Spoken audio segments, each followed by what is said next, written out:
دې چې د خاوند زړه د ناز په څوکو د مان کجل کوي ځون په قدر هغه اول شعر مې چې دا چې ما لیکلی دی که هر څنګه وي که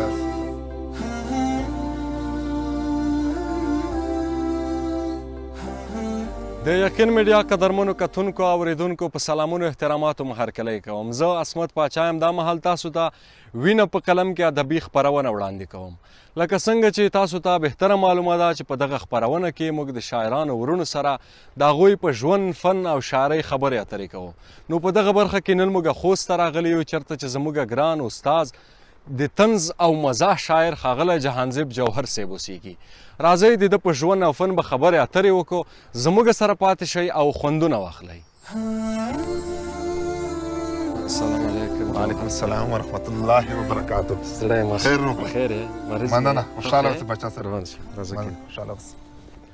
جوهر صاحب ستړی مه شئ. زموږ وینه په قلم ادبي خپرونه کې درته ډېر زیات ښه راغلاست. مننه بچا صاحب چې تا ستونزه ګاللې ده دلته راغلی او د یقین میډیا لیدونکو اوریدونکو ته که دلته دي که په هر ځای کې دي ټول افغانان ټول پښتانه که هر څوک دي سلامونه، نیکې هیلې، احترامات. هیله ده چې راته روغ و جوړ وي. تا نه ځانګړې مننه کو بچا صاحب چې شاعرانو پسې ګرځئ، هڅې کوئ، سپورټ کوئ، تکلیف باسئ سره د ملګرو. ډېره مننه. نو ډېره زیاته مننه. جوهر صاحب هغه لیدونکي چې مسافر دي په هغه شیشه باندې دي ویني، نو راځو په لومړیو کې یو غزل درڅخه اورو بیا به مخکې ځو. ډېره ښه خبره ده وکړئ چې هر څوک د خوښې په اشنا مین کا، پروردګاره ما په تا مین کا، او بل د مرجانې مینه ډېره راکا، بل مې په کور کې په بابا مین کا. د خلقیت یو حق لري په مونږه، دنیا په موږ په دنیا مین کا. او که په تا نه مینېدل نو رسوک ته کوشش وکړه ځان په چا مین کا. ډېر ښه ډېر ښه. که په تا نه مینېدل نو رسوک ته کوشش وکړه ځان په چا مین کا، چې لږه پاته وې ته ولګېږي چېرې خو یو ځله ملا مین کا، چې لږه پاته وې ته ولګېږي چېرې خو یو ځله ملا مین کا. جوهره دا رقم وړتیا وښیه زړه مین د سر نه بیا مین کا. واه واه ډېر ښایسته ډېر ښایسته. نو جوهر صاحب ژوند هم څنګه راوړی؟ الحمدلله بچا صاحب د خدای مهربانۍ دي او د تاسو قسم ته ځوانان او خلک چې مونږ تشویقوي، مینه راکوي، دا په خپله مونږ د ژوند ته مطلب د دوام یو سبب ګرځېدلی دی چې مونږ تشویقوي، مونږ ته ولس کومه مینه راکوي. دا ته به خپله هم معلومات وي که نه، ته خو خپل مینهوال دا خپل ژوند داسې سړی ژوند ته هڅوي، ښه ژوند ته. الحمدلله زه خپل ژوند نه ښه راضي یم. شکر الحمدلله.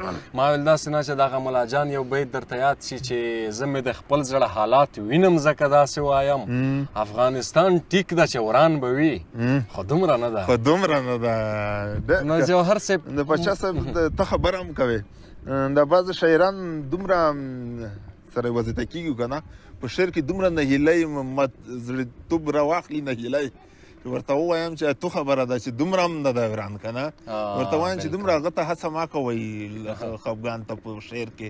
نو جوهر صاحب موږ خو د سیرې او نوم سره اشنا یو، که بیا هم قدرمن لیدونکو ته په خپله ځان وروپېژنې نو ډېره زیاته مهرباني وکړئ. مننه کومه. زما نوم جهانزیب جوهر د مندوزیو حسن محمد کلي اوسېدونکی.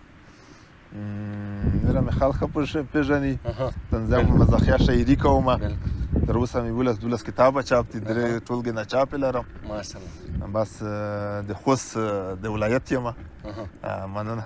جوهر صاحب شعر ته مو څنګه علاقه پیدا شوه؟ شعر ته مو د کوم څه رقم ته راودنګ؟ بچا صاحب که ووایم د زنه شاعران شپ شپ کوي، مطلب شپتلونه وایي که نه، نو ځکه ووایم چې مطلب مینه مې نه ده کړې او دا شعر هم دا ګوایي کوي. شعر کې هم دا پرته ده چې مینه چې نه وي خو دا شعر دی خپله په مینه دلالت کوي که نه. نو موږ خپله چې شاعري پیل کړې ده د مینې په بنسټ مې پیل کړې ده او نوره اجتماعي مینه خو وروسته بیا خپله پکې راغلي، لکه د وطن مینه شوه او د مور او د پلار د خدای مینه شوه، د رسول د دین هغه د کاروان صاحب بیت کپي دی چې مینه د خدای مینه بیله بیله جامې واغوندي، چاته معشوقه شي، چاته مور، چاته د پلار غوندي. نو جوهر صاحب شعر کې د کومه برخه ډېره خوښېږي؟ په شعر کې مې روماني برخه ډېره خوښېږي که نه، عشقي برخه چې لږ داسې په هنر کې پټه شوخي هم لري، داسې برخه مې ډېره خوښېږي. نو که ووایو د ضرورت په اساس خدای درته موږ وطن جوړ کړي حماسي شعرونه هم نه کېږي. خدای دې داسې پکې امن کړي چې بیخي څوک دا ونه یې چې حماسي شعر څه معنا چې د جنګ څه معنا ویشتل څه معنا. نو جوهر صاحب تا ویلي چې ما 11 کتابه چاپ کړي، نو پخواني شاعري دې که اوس ویلی نو کوم تغیرات به پکې راوستل؟ دا هغه نویو شاعرانو ته یو ښه پیغام دی که نه، چې مطلب کتاب ته ډېر خلک بیړه ورکړي، 2-3 کاله شاعري وکړي وروسته بیا کتاب چاپ کړي. نو تاسو 12 کتابه چاپ کړي، تاسو یې ښه مثال یې. پخواني شاعري مو که اوس ویلی نو کوم تغیرات به مو پکې راوستل؟ نو تغیرات په خامخا پکې وایي چې ځنه داسې شعرونه کېدي که نه، لکه وړوکی ماشوم یې ځان سره ولیکي که نه، یا په لارو په میرو روان وي چې هر شعر خولې ته راغلی دی، مطلب راغلی دی. ما خپل ځان درته وایم په کتاب کې مې چاپ کړی دی، ځکه چې هغې وخت هغې خیال مطابق ما ته به داسې لیدل کېدو چې مطلب اوس چې زه ګورم وینم داسې شعر کې روشي کتاب کې زه ووایم چې کاشکې دغه شعر نه وای پکې اوس. خو بیا د هغه وخت هغه کتاب باندې تاریخ لیکلی وي که نه، بیا دا دلالت په شاعر باندې کوي چې مطلب دا عمر کې او داسې د خیال سره مطابق وي که نه. دومره چې شاعر عمر پخېږي نو شعر بیا د خیالات بیا هم سره لوړېږي که نه. تاسو یې ښه مثال ورکولی شئ، نوي شاعرانو لپاره کوم پیغام لرئ؟ یعنې دوی څنګه کولی شي ښه شاعري وکړي او ټولنې ته یې وړاندې کړي؟ زه خو خپل شاعرانو ملګرو ته مې داسې ویلي دي که نه، دا رایه مې ورکړې ده چې خامخا ژوند دی، ستونزې جګې ټیټې د هر څه به لرو، وطن مو دی، بیا 15 کاله دا غمیزې مو زغملي دي، خامخا دردونه به وي. خو دومره نهیلۍ ما راخلی په شعر کې که نه، چې تاسو لکه مطلب ډېر شاعران خودکشۍ ډېرې یادوي که نه، مطلب ځنه خلک نشه شرابونه او دا شی نه ډېر دا هڅه خلک دې زه خپل مخالف یم. او بل خفګان نهیلي په شعر کې چې زه ډېر زړه ماته یم، شکایت د تقدیر نه او د نصیب نه، دا زه خپل نه خوښوم. بیا یې که کوئ په داسې طرف کې وکړئ چې په چا باندې داسې د ډپریشن غږ نه پرې راوړي که نه، علما نه پرې راوړي، خوشحاله شاعري وړاندې کوي. جوهر صاحب که یو سمندري سفر مو په مخه شي که نه، نو تاسو ته یو کتاب خلاص وي، نو بیا هغه به د چا کتاب وي؟ د کوم شاعر کتاب وي؟ یا به د خاطر افریدي کتاب وي. خاطر افریدي ولې ته خوښېږي؟ بس شعر مې ځکه خوښېږي، زه خپله یوه خاطره هم لرم او هغه زه وایم هم نه. خواږه خاطره خو ضرور درنه اورو. خو به اورو، خو دا به خصوصي خاطره وي د خیبر درې و که نه. او بل شعر یې ډېره سادګي، په سادګۍ کې ډېر غټ رنګ پروت دی که نه. هر شاعر خپل رنګ دی، په خپل رنګ کې هر شاعر لوړ شاعر دی. موږ دا توپیر هم نه پکې کوو چې یا مو خاطر په دا معنا خوښ کړی دی چې نه لوړ دی یا مطلب بیخي څه لري نه. خو بس دا ذوق مطابق دی. نه پروفیسر درد اشعار مې هم ډېر خوښېږي، انتخاب درد. نو جوهر صاحب خبره دي د خبرو خوږې دي، شعر دی نو بیا د شعر خوږ دی، موږ نه هم پکې ورکه شوه. خو هغه لیدونکي به هم منتظر وي چې د جوهر صاحب نه څو طنزیه شعرونه ما چې زه به درته وایم پاچا صاحب په نثري خبرو ډېر نه پوهېږو، شعر لیکونکي یو مګر شعر پوه نه یو. بس شعرونه چې څومره غواړې ورته وایي چې وږه نه خورې خو سوله له جابې ووایم. وایه زه چې وږه نه خورې بوی دې نڅي بچای، چې وږه نه خورې بوی دې نڅي بچای، چې دراب شي ځکه خو د زړه څي بچای، او چې د تصویر لاندې که څه کیسه ده چې په خبرو کې د خوله څي بچای. د تصویر لاندې که څه کیسه ده چې په خبرو کې د خوله څي بچای، چې حسن ګورې پورا پام بدل وي، چې حسن ګورې پورا پام بدل وي، ژوند بیا په مخ باندې ډېر ښه څي بچای. دا چې اوس خو هغه مخکې دسمان واقع هم نه دی، اوس خو مخکې دسمان واقع هم نه دی چې څوک یو بل ځای ته په خره څي بچای. د خدای زه مین یم که مې فکر نه شي، توره مرۍ نه مې اوبه څي بچای. شکر جوهر دومره وطن وینمه د تو په لارو بړنده سي بچای. واه واه ډېر ښه. جوهر صاحب هغه شعر دی ډېر مشهور شوی چې نابیاګو پیدا ہے. بچا صاحب تو خبره په ځای ده که داسې ووایي چې مطلب جوهر به د هر رقم ته نره شیونه لیکلي وي، لکه مطلب هغه تکرار دی نه وي، هغه قسم به وي، نو هغه به هم درنه واوره ځکه چې هغه مینوال ډېر زیات خوښېږي. نوره دي نوره ډېر دي نوي دي. هغه یو ځل درته یاد دی زموږ فرمایش ومنه. خاصه ورته یاد ده؟ زه هغه درنه اورم. هغه اورو. دا ګیلمن وزیر یو شعر جوړ کړی په سعودي کې، په دال څه جوړ کړی و که نه، نو مو بس په هغه ځمکه په هغه کرښه مې لیکلی دی مو په مینه یې مو په ګوپې سي بیا لیکلی دی یا چې ناس مې ډډېږي او ترشېږي یاره شپه ګوپی دی نه لرې ما که بیا ګوپی دی بېګا مې هم چکره شپه شوه وی چېرڅا ګوپی دی مې چې نه لرې ما که بیا ګوپی دی ما ویل چې ښکلي ویل چې نوره څه وخورو چې نشته څښی ما ویل چې څه وخورو چې خوله وخورو چې نشته څښی وی په تورو سپینو ما ګډېږه دا ګوپی دی مو چې نه لرې ما که بیا ګوپی دی مو چې لوړ به شم د ترک را به وې رووړم اولته به بل شی وي دی مو ویل چې لوړ به شم د کک را به وې رووړم اولته به بل شی وي دی ترک را به وې رووړم چې ولته ورغلم ویل یې چې ولا ګوپی دی مو چې نه لرې ما که بیا ګوپی دی زوی ته مې وویل چې په کور کې نن څه پوښه دي ویې څه شته خو ګوپیون یې ښه خو ګپ پوښه دي اشپزخانې ته ور جواب شم چې که نه ګوپی دی مو چې نه لرې ما که بیا ګوپی دی نیرو ته روغله غاږ یې وکړو چې مړی ته روسه زیه مړی دی نه سړېږي پوس مړی ته روسه چې پوس ور جګ شومه کتل مې چې هغه ګوپی دی مو چې نه لرې نیو بیا ګوپی دی اخري کړی دی چې دومره صفات یې راته وکړو چې به خوله پسې وخورې ته خو یې وڅکه بدرنګ پی به بیا نفس وخورې جوهره داسې مې پېښ کړی په سویا ګوپی دی مو چې نه لرې ما که بیا ګوپی دی ډېر ښه جوهر صاحب خوند یې وکړ ډېر ښه جوهر صاحب هغه یو پخوانی شعر که درته یاد وي چې ننګیان دې مه خفه کوه خدای نه خفا شه خوښي د جنګ جګړه نه څه نه جوړېږي خاشه خوښي او کنی ننګیان دې ته دویم چې کوتک لسته کي اول خو ښه سوچ زون ته وکړه په کیسه شه خوښي بس تو لشکې راته ښه و لشکې دی آسان دی هم که څو کړی دي پاتې شوی به زه پسې راته ووایه زه د خپل اولاد کسه د تورو خاورو مه ډکوه ځینې خبرې بیخي اورمه کڼا شه خوښي څه ځای دې مړ دی چې ترخې ترخې خبرې کوې په مینه مینه ګزاره کوه خوږه شه خوښي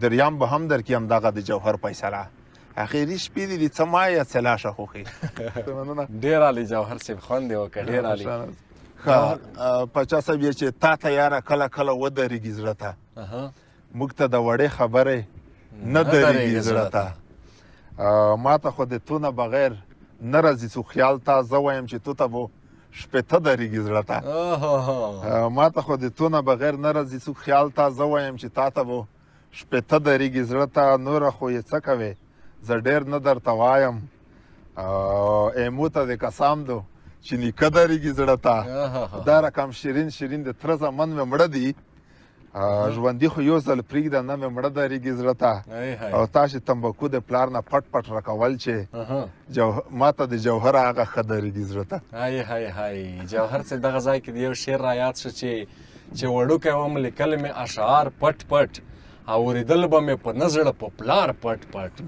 او خپله نیو په مخه باره وه یو وارې بس یو وخت و چې نیول مې نسوار پټ پټ نو ډېره زیاته مننه جوهر صاحب ما مخکې هم خبره وکړه چې خبرې دي د خبره خوږې دي شعر دي نو بیا د شعر خوږ دی نو دا چې د خپرونې وخت ګورو نو مخ په خلاصېدو دی نو داسې به وکړو چې هغه کوم کتابونه تا د ځانه سره ساتلي دي په مینه دې ساتلي دي هغه به هم دغه لیدونکو ته ور وښایو ستا په ژوند به خبرې وکړو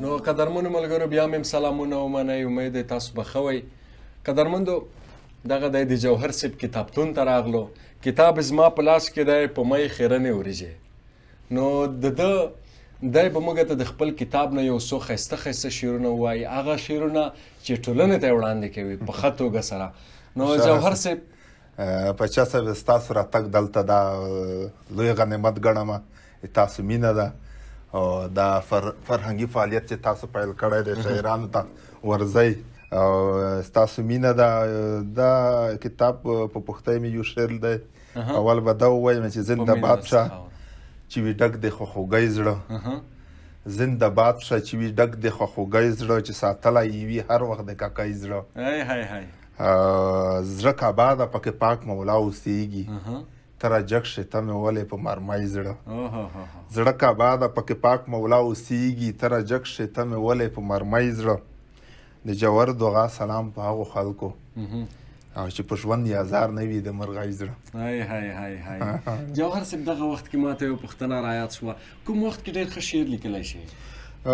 که درته ووایم پاچا صاحب ماته خپل وخت نه دی معلوم که نه د شعر، چې کوم وخت یې چا په اصطلاح ټیک وکړو بس زه شعر لیکم، خو دا ځانګړی وخت یې ماته نه دی معلوم، په هر وخت کړایم نه شم. شعر الهام دی او که الهي ورکړه؟ داسې طبیعي زه خو خپله داسې ګڼم، زه خپل شعر چې کله کله ګورم زه خپل ورته حیرانېږم، نه چې دا خو زموږ فکر په تفوقه کې نشته، په خیال کې، او دلته داسې کومې معنی چې دلته ماته بیا راکوي تصویرونه وړاندې کوي، زه وایم چې بالکل دغه 11 کتابو کې دی که نه شعرونه خو به ټول درته ګران وي، کتابونه خو به ټول درته ګران وي، ځکه چې تا زحمت ایستلی دی، کار دې کړی دی، نو هغه یو شعر چې موږ ته او اورېدونکو ته یې وړاندې کوي هغه به کوم یو وي؟ شعرونه خو ډېر دي باچا صاحب، زه به کوم شعر تا ته ووایم؟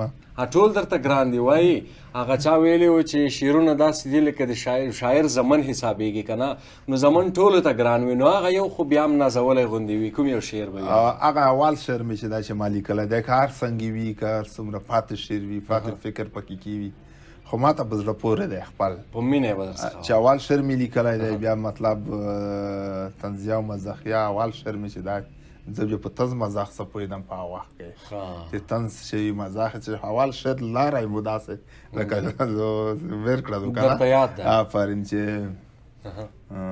کوم ځای کې چې موږ کار کولو که نه، داسې یو حجرې وي د رنګملي مو کوله، بیا شپې چې زه وده کېدم په دا وخت کې مې دغه شعر اول ولیکلو چې څه چل وکړم زورور نیولی یم که نه، نوره بیتونه پسې دي چې جګوي مې او په ډاګ پورې مې ولي، او د یار سترګو بجلیګر نیولی یم، اوس په څه ورسره کړمه خدای د خیر کې، جینکیو په ګودر نیولی یم، اسمانونه ځمکې نه وینم په سترګو، ځکه غېږه کې دلبر نیولی یم، او ګمراهۍ په لور مې نه پرېږدي عالمه، په پنجو پیر شربدر نیولی یم، د اشنا غمونه خپل راپسې راغلل، زه جوهر یې په خپل سر نیولی یم. واه واه جوهر صاحب دغه ځای کې ما ته هغه دوه بیتونه رایاد شول چې سترګې د شونډې د سرې سترګې خمارې صبر نه کیایې، جانانه څومره ښکلی ښکارې صبر نه کیایې، او اشنا منګال یم خپله ژبه خو پرې خوای نه شمه، که کله یایمه چې ارې صبر نه کیایې. خوشحاله اوسئ باچا صاحب. هغه دغه شعر اوله کړی دا اوس را په یاد شوه، یار غمونو ته عسکر نیولی یم، څه چل وکم زورور نیولی یم، هغه شعر مې اوله شعر وه، خو هغه خاطرې چې ماته پکې رایادېږي، کومه مینه، کوم وخت، هغه دور که نه، مطلب خوږوالی ماته ځکه پکې دی په دا شعر کې که نه، نور څه کمال نشته پکې. نو تا د دومره کتابونو څخه دغه یو خوښ کړو چې په مۍ خیرنې ورځې یو به بل هم در څخه وګورو که نه؟ کتابونه خو باچا صاحب نور هم راسره دي، دغه په مۍ خیرنې ورځې دا مې بیا لیکلی دی، جانان د لوی نام لایق دی، دا ټپیزې دي، مکمل ټپیزې دي، یو دوه به درنه واورو چې ولا کذب نه یم جانانه، چټي صاحب نه یم جانانه، بل جهانزیب نه یم جانانه، جابر غاصب نه یم جانانه، ما ستا د مینې قوالې اخیستې دینه، بله ټپیزه دا راتلې راتلې غېږې ته راغلی، بې اجازې غېږې ته راغلی، لکه څپې غېږې ته راغلی، کړم د زرې غېږې ته راغلی، بیلتونه جګ د کړم په ډاګ دی وویشتم، دا ټپیزې دي باچا صاحب. بل کتاب هم اول کتاب دی چې سپوږمۍ راوخته خو نیمه نشته که نه، سپوږمۍ راوخته دا اوله ټولګه دغه ده چې ما ټولنې ته وړاندې کړې وه، نن دا چې سپوږمۍ راوخته خو نیمه نشته، دا اول کتاب دی. نو ټول خو 11 کتابونه دي باچا صاحب، د کوم چې لرمه دا دغه دی، بل دغه دی، له دنیا نه مې زړه مند پیدی جانانه، دا زنه چې و هغه دا لکه ملګري په ډالۍ کې وشه سودانه چې مو ساتلي و هغه هم رانه پسې وشه یویسي دا سودانیر لرمه، دغه بیا بل دی، دنیا نه مې زړه مند پیدا جانانه، ستا د عمر مطابق یم پیار کوه، بل په مینه کې صادق یم پیار کوه، ته به وایې چې د سلو یاري کړمه خاص په تا باندې عاشق یم پیار کوه. بل بیتونه کې دي چې خیلی بیت دی چې دا ډېر ښایسته غزل دی والا، زه جوهر د کلیوال یم بل د خپل یم، د دې حق ته مستحق یم پیار کوه. دا اولنۍ شاعري ده که نه؟ بېشکه بېشکه هغه وخت کې دغه شعر هم پکې و که نه چې هغه د خواښې شعر هم فکر کوم په دې کې کېږي چې نګیان دې ما خفه کوی خدای نه خفه شه خواښې د بل دی چې د دنیا نه مې زړه من پیدا جانانه بل چې دا دی پاچا صاحب دغه بیا د 5 کتابو مجموعه ده که نه دا مخکیني 5 کتابونه مې راټول کړي دي که د یو لاس ګوتو کې فرق دی درد یو ډول دی دا بیا یوه مجموعه مې ترېنه چپ کړې ده که نه ماشاءالله ډېر ښه ډېر ښه دغه بلکل بلکل نوره خو 11 کتابونه دي دغه څو مې لرل نوره خو چا په اصطلاح چې فکر نه کومه چې دلته کې وي خانو جوهر صاحب ډېره زیاته مننه کور ودان خوشحاله اوسې که موږ په تا باندې ساعتونه خبرې مو وکړو که نه نو بیا به هم که مې حق دې نه شو ادا کولی قربان ډېره زیاته مننه چې موږ ته دې وخت راکړو خوشحاله اوسې مننه نو قدرمنو کتونکو دغه وه زموږ وینه په قلم کې ادبي خپرونه چې تاسو ته مو وړاندې کړه شاعران هغه ورک لالونه دي چې په ایرو کې پټ دي زموږ به هڅه او کوشش دغه وي هغه څوک چې ادب ته کار کوي موږ یې راڅرګند کړو نو دغه د کاروان صاحب په بیتونو باندې درڅخه مخه کوو چې اننګي دومره سره په څه سبب دي عجیبه ده جنتونه په عذاب دي او ستا باڼه مې د زړه جیب کې وهي ګوتې لکه شوخ ماشومان څومره بې ادب دي او سترګې مې دریاب دي درومه وړي دي ما وې نه زم عادتونه مې د کب دي او د ریا زاهدان سپي د دوزخونو شاعران خو شاګردان د ښکلي رب دي نو ډېره زیاته مننه چې تاسو زموږ سره پاتې شوئ خپرونه مو تر پایه واورېده زموږ سره پاتې شئ او خوندونه واخلئ ډېره مننه